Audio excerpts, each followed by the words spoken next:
Another school na naman nga ang ngayon ay may project at ito ay about pa rin sa SB19. Ang mga fans na naka-experience, paano nga ba maging fan? Well, mula sa naging post ng nasabi nga pong university or ito po ay isang school looking for participants. Good day, we are communication student conducting a research study titled The Role of Parasocial Relationships in Shaping Self-Identity, a phenomenological analysis. We are inviting SB19 fans aged 18 to 24 who actively follow and engage with SB19 on social media, have been fans for at least 1 year, and have attended at least one concert or live performance. The study involves a one-on-one interview focus on the fun experiences and the impact of media engagement on self-identity. Participation is voluntary, ethical, and confidential.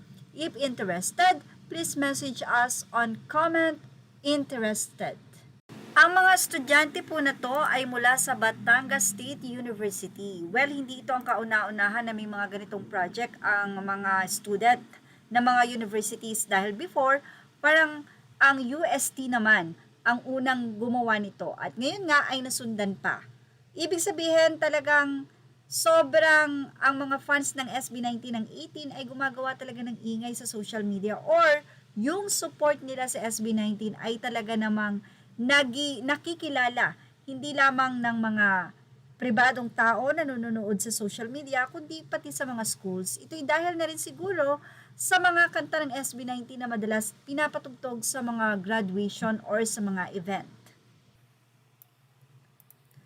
Well, ayon din sa mechanics nito ay magkakaroon po ng one-on-one interview sa fan po na magiging interesado. So, syempre, ang interview nito ay about doon sa kanilang pagiging fan sa SB19, kung ano ba yung kanilang ginagawang paghahanda or kung anong support ang ibinibigay nila sa nasabi nga pong King of People. Ayon sa naging post nitong si Mark D. Makulangan, aniya, selected participants will take part in one-on-one interview to share their experiences as fans and how online interactions influence their feelings and self-identity. Participations in the study is voluntary and confidential. If you are interested, please message us or comment interested. So, contact us, Mark D. Makulangan, Facebook, Instagram, Mark DMCLNGN, and email, ayan po, nakalagay po dyan sa ipinost po natin.